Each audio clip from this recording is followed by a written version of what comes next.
सभी को नमस्कार। एक बार फिर से सभी का स्वागत है मेरे YouTube channel come with nature पे।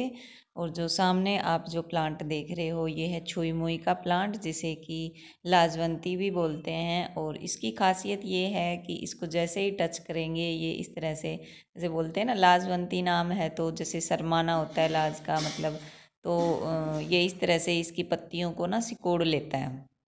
ये पौधा घर के लिए शुभ माना गया है और साथ साथ बच्चों को एक खिलौने की तरह काम करता है, क्योंकि बच्चे इसे छू के जैसे इसके पत्ते मुड़ जाते हैं ना, इसको बड़े खुश होते हैं देख के, और वो बार बार इसे आके टच करते हैं। इसको टच करने से ही जैसे इसके पत्ते जो होते हैं वो बिल्कुल सिकुड़ जाते हैं, तो उस वजह से इसको टच मी नॉट प्लांट भी बोला गया है। इस प्लांट पे जैसे ये आपको पर्पल कलर के बिल्कुल एक बल्ब टाइप में जैसे लट्टू होता है ना, ऐसे दिख रहा है ना, ये गोल गोल, ये तो होता है इसका फ्लावर। और जब ये फ्लावर सूख जाता है तो ये ऐसे भूरे रंग का हो जाता है और इसमें बनते हैं इसके सीड। मैं सीड भी दिखाऊंगी आपको इसी वीडियो में।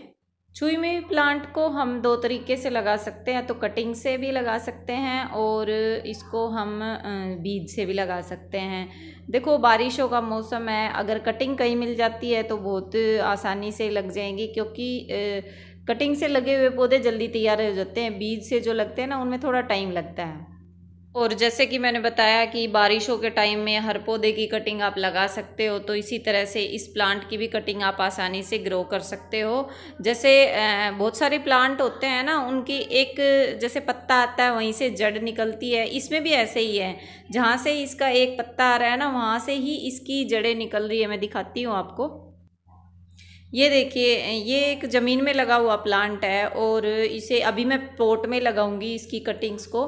तो यहाँ से ये एक प्लांट जैसे बीज से लगाया हुआ है, और इसके बाद इसकी एक टहनी साइड में, जैसे कई बार ऊपर से नीचे की तरफ आके टहनी जो होती है ना वो गिर जाती है ना, और यहाँ से ये टहनी ऊपर की तरफ चली जाती है, यानी ज़मीन को टच हो गई।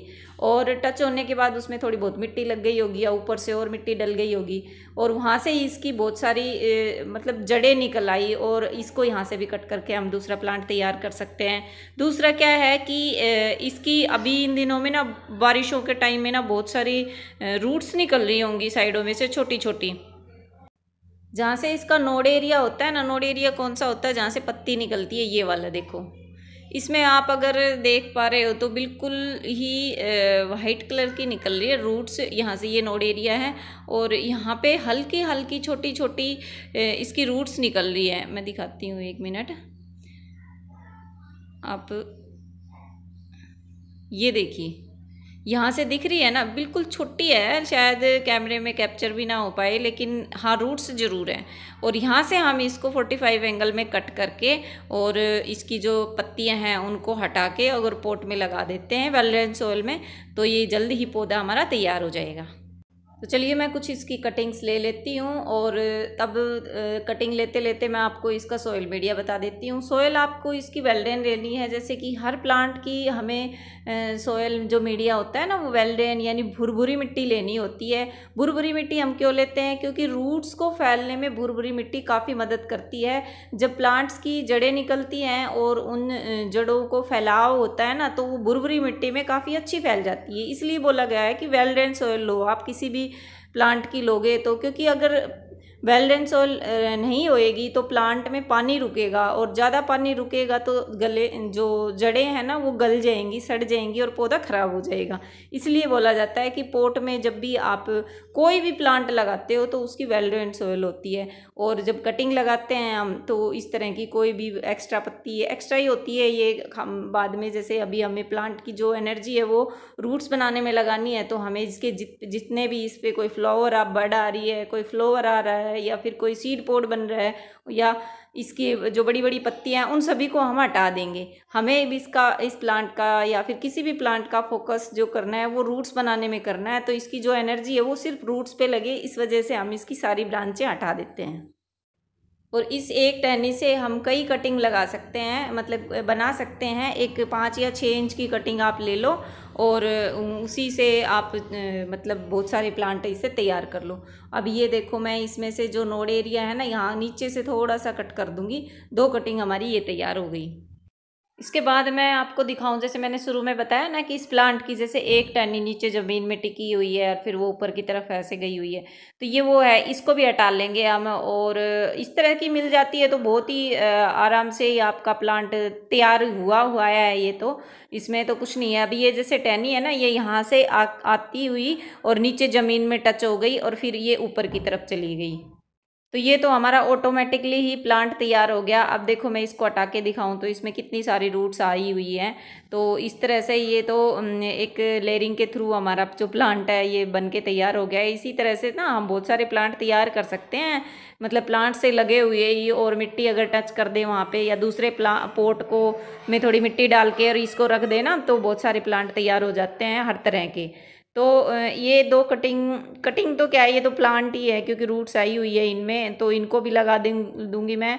और इस तरह की मतलब इस तरह के प्लांट तो मिलने तो कई बार पॉसिबल नहीं होते। अभी जैसे मैं कुछ कटिंग भी लगाऊंगी इसकी, और दो प्लांट हमारे ये अच्छे से तैयार हो गए हैं। ये तो इनको तो कुछ करने की ज़रूरत ही है ही नहीं, लेकिन फिर भी कटिंग्स भी लगा लेते हैं, इनको भी कर लेते हैं। ये तो हमारा ऑटोमेटिकली प्लांट तैयार हुआ हुआ है, मिल गया हमें। चलिए लगाते हैं इनको। देखो ये जो मैं एक छोटा सा पोट है इसमें लगा रही हूँ, और इस मिट्टी में जो मैं लगा रही हूँ ये मिट्टी बिल्कुल जैसे बूढ़ा रेत होता है ना, बालू रेत जिसको बोलते हैं, वो है ये। हालांकि आपके एरिए की जो भी मिट्टी है अगर वो वेलरेन नहीं है यानी भुरभुरी मिट्टी नहीं है, तब आप उसमें ना रिवर सैंड मिला लीजिए। अब ये बिल्कुल भुरभुरी मिट्टी है तो इसमें रिवर सैंड मिलाने की ज़रूरत नहीं है। लेकिन जब भी कटिंग लगाओ, किसी भी तरह की कटिंग लगाओ, तो उसमें पानी रुकना नहीं चाहिए। मैं बार बार बोलती हूँ। तो वेल्डेन सोयल बस वो इसी वजह से लिया बोला गया है कि हर प्लांट के लिए, और कटिंग के लिए तो ख़ास तौर पे कि पानी जो होता है वो ज़्यादा रुके ना। तो देखो दो तो ये मेरे प्लांट ही हैं, और इसमें मैं कुछ 3 या 4 कटिंग लगा दूंगी। हालांकि मुझे तो 1 या 2 प्लांट चाहिए, ज़्यादा नहीं चाहिए। तो लेकिन कुछ प्लांट हम कटिंग लगा देते हैं और फिर मैं अक्सर मोस्टली बांट ही देती हूँ, क्योंकि एक तरह के प्लांट को कितने ले लूँगी, 2 4 5 बहुत सारे हो जाते हैं ना, तो मैं बांट देती हूँ। तो आप भी इसी तरह से शेयरिंग कर लिया करो आपस में एक दूसरे से। जो हमारे आसपास रह रहे हैं ना उनसे हम शेयरिंग कर ले तो हमारे पास प्लांट्स की संख्या भी बढ़ जाएंगी और हमारा कोई ज़्यादा खर्च भी नहीं लगेगा। एक ना अपना अपना शौक हो जाता है। जैसे मेरा शौक है कि मुझे ना प्लांट से प्लांट तैयार करने में बड़े मज़े आते हैं, तो वो भी पूरा हो जाता है। तो इस तरह से मैंने जैसे इसमें ना 4 या 5 कटिंग लगा दी है। और प्लांट में मतलब कोई भी कटिंग जब लगाओ ना तो 7 8 कटिंग तो लगा ही दिया करो अगर पॉसिबल हो तो। देखो अगर 2 या 3 कटिंग मिली है तो फिर हम कर क्या सकते हैं, लेकिन अगर हमें ऑप्शन है हमारे पास से हमें 5 या 6 7 8 कटिंग मिल जाती है तो हम सभी को लगा दें, क्योंकि ज़रूरी नहीं है सारी लगे, एक आधी ख़राब हो जाए तो हमारी एक आधी तो चलेंगी ही। और कटिंग्स लगाने के बाद जैसे हम उसको कुछ दिन तो शेड में रखेंगे, हफ्ता 10 दिन, और बाद में हम उसे पार्शियल सनलाइट में रख सकते हैं। जो बहुत तेज़ धूप होती है ना मई जून की महीने में, तभी थोड़ी सी इसकी पत्तियां बर्न होनी शुरू हो जाती है। बाकी इसे फुल सनलाइट में रख सकते हो, कोई दिक्कत नहीं है। और बहुत तेज़ धूप में इसके पत्ते जैसे हाथ लगाने से मुरझाते हैं ना, इस तरह से मुरझा भी जाएंगे। और जब भी कटिंग लगाओ तो उसमें हल्का सा पानी ज़रूर दो आप किसी भी प्लांट की कटिंग लगाने में, चाहे मिली जो हमारी जो सॉइल होती है ना चाहे वो गीली हो, लेकिन जब कटिंग लगाने के बाद फिर उसमें पानी ज़रूर दो। और ये है इसके सीड्स, ये जो सामने देख रहे हो आप ये छुई मुई के सीड्स हैं। अभी मेरे पास तो ये एक्स्ट्रा ही है एक तरह से, तो ये हमारी एक फ्रेंड है उन्होंने मांग रखे हैं तो उनको दे देंगे, क्योंकि मुझे प्लांट मिल गया। मैं वहाँ मायके आई हुई थी तो यहाँ पे पापा ने लगा रखा था तो मैं यहाँ से प्लांट लेके जा रही हूँ। आप भी लगाइए।